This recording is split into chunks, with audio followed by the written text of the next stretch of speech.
There's a lot of talk these days about inequality, but the focus is usually on our own country.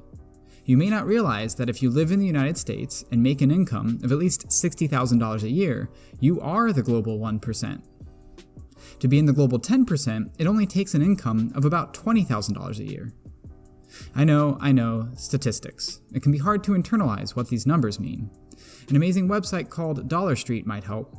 They sent photographers into people's homes around the world to document daily life, and then arranged the photos by monthly income. Let's take a look. Here we are looking at bedrooms around the world, sorted by monthly income. When we look at high-income households, it's amazing to me how hard it is to tell what country each is in. Now, let's look at low-income households. Again, each bedroom looks remarkably similar, despite large differences in location and culture. This occurs across every category. Here are toilets in high-income households around the world. And again, in low-income households. Looking at Dollar Street, you're left with the impression that the peoples of the world are less divided by race and culture than they are by income, and the gap is huge. The median wealth in Canada is $100,000, while the median wealth in Cameroon is only $1,000. The median wealth in Switzerland is $220,000, while the median wealth in Sudan is $220, 1,000th as much. This doesn't mean that inequality in the rich world isn't a problem. It is, but we should acknowledge the massive global gap between rich and poor. Poverty that occurs far away and out of sight should still be worthy of our moral consideration. Imagine walking by a pond and seeing a child drowning. The pond is not deep or dangerous, but you will ruin your clothes by wading in, so to save the child's life, there will be a small cost. Do we have a moral obligation to help? Yes. Now, imagine the child isn't drowning, but dying of malaria, and not in front of you, but in a poor country. You can have high confidence that the medicine you send both works and will arrive in time. Most people say that we still have a moral obligation to help, and while many feel that distance lessens that obligation, imagine how you'd feel if the tables were turned. You're dying, and a stranger over 1,000 times richer than you could jump in and save your life with minimal cost to themselves. Wouldn't you think they should do so? Over the last 30 years, the world really has been getting better. We've halved child mortality, and there are now less than a quarter of people living in extreme poverty as before.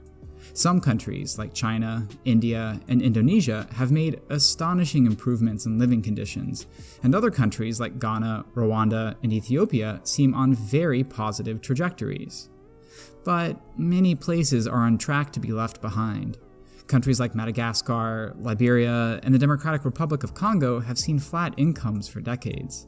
By 2030, some 500 million people are still projected to live in extreme poverty. Why is this? There are many drivers of extreme poverty. Bad geography is one. Being landlocked makes it expensive to transport people and goods. Tough climates hinder agricultural productivity, and warm temperatures increase the prevalence of disease. Malaria alone kills hundreds of thousands every year. Weak governance also keeps countries poor. Corruption diverts funds away from health and education. Poorly run schools squander potential. And violence leads to systemic underinvestment. We might also look at the drivers of extreme poverty through the lens of systemic oppression. In the Congo, in addition to slavery and brutal labor practices, the Belgians banned Africans from many professions, so by the time of independence in 1960, there were no Congolese doctors or secondary school teachers in a country of 15 million people. The roots of political instability likewise run deep. Colonizers often drew borders arbitrarily, dividing traditionally unified groups and sowing the seeds of future conflict. Here's a map of African ethno-linguistic groups overlaid with modern borders. One 2016 study estimated that African homelands partitioned by colonial borders saw 57% more political violence than those that weren't. More recently, unfair agricultural policies have systemically disadvantaged the poor. Rich countries spend tens of billions of dollars a year subsidizing various crops. These crops then flood low-income countries with unfairly cheap goods, destroying the livelihoods of poor farmers. Haiti, once self-sufficient in food production, now imports 80% of its rice from the United States, in part due to these multi-billion-dollar subsidies. Here's Bill Clinton apologizing for U.S. rice policies in Haiti back in 2010. Many countries have realized how destructive crop subsidies are, so there has been some reform in recent years, but the problem remains. The point here is that the drivers of extreme poverty are complex and systemic. We need to stop telling simplistic narratives or searching for silver bullets. It's never just education, or corruption, or disease, or violence, or geography, or unfair trade, or colonialism. It's all of these things and more. So what can we do about this? Many of these problems are deeply entrenched and raise complex questions about governance, human nature, the structure of the economy, and reparations for systemic oppression. These are complicated issues. People have worked their whole lives just trying to better understand what's going on. So instead of debating how to solve poverty, a more tractable question might be, what can we do that works? What improves lives and reduces suffering? Over the last few decades, we've learned a lot about what kind of aid benefits the poor. In part, this is due to the increasing use of randomized, controlled trials. While common in medicine, only in the last 20 years or so have they been applied to global development. They compare a poverty intervention between a treatment group, which receives the benefit, to a control group, which doesn't. While they have many shortcomings, they've proven to be a useful tool in evaluating the effectiveness of aid programs. One of their main findings is that some seemingly obvious ways to help, like drilling wells, microfinance, or clean cook stoves, have surprisingly limited evidence of effectiveness. Other programs, like providing free bed nets that prevent malaria, are highly effective, but they aren't as visceral as drilling wells, so donors pay less attention to them. One great organization that evaluates poverty interventions is called GiveWell. Rather than assess every charity, GiveWell's goal is to find the very best opportunities to save lives and reduce suffering. They publish the full details of this analysis online, along with a list of top charities.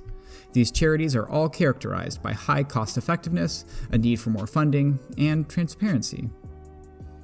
Another good option is to just give the extreme poor cash directly. Many development experts recommend cash transfers because their benefits are well studied and easy to track. Giving directly lets an individual choose how best to reduce their own hardship, so it sidesteps patronizing judgments about what the poor need. It also doesn't distort local economies, which is what usually happens when we donate free stuff. Studies repeatedly show that recipients responsibly spend this cash on basic needs like shelter, food, education, or starting a small business. There's no evidence of large increases in spending on items like alcohol or tobacco. You can see for yourself, there's a phenomenal organization called Give Directly that's a leader in this space, and in addition to tons of research, they publish live, unedited testimonials from their recipients. There's ongoing research and debate about what kinds of interventions are most effective. However, what's clear is that your dollar goes much farther in poor countries than rich ones. Let's say we care about blindness and have $40,000 to donate. That's the cost of training one seeing eye dog in the United States. For that same amount of money, you could cure 40 people's vision from blindness in poor countries. This isn't an argument to ignore the hardship of people we're close to, but it highlights how much farther our resources can go in places that have less wealth. So, while the world has made exceptional progress in the last 30 years, the number of extreme poor is still large. By the end of the next decade, some 500 million people are still expected to live in extreme poverty. We should approach this problem with humility, understanding that the reasons for poverty are complex. And while there are no simple answers, there are ways to help. Because of the massive global gap between rich and poor, even small donations can have a large impact. I'll admit that it can be unintuitive to donate to strangers you've never met. We're primed to only care about our own tribe. This is why projects like Dollar Street are so useful. They direct our attention towards shared suffering. They elevate our common humanity. They remind us that we're part of a global tribe. If you'd like to donate to GiveWell or Give Directly, there are links below. Also linked is an exceptional article about extreme poverty by a site called Our World and Data, along with these highly recommended books. Thanks for watching.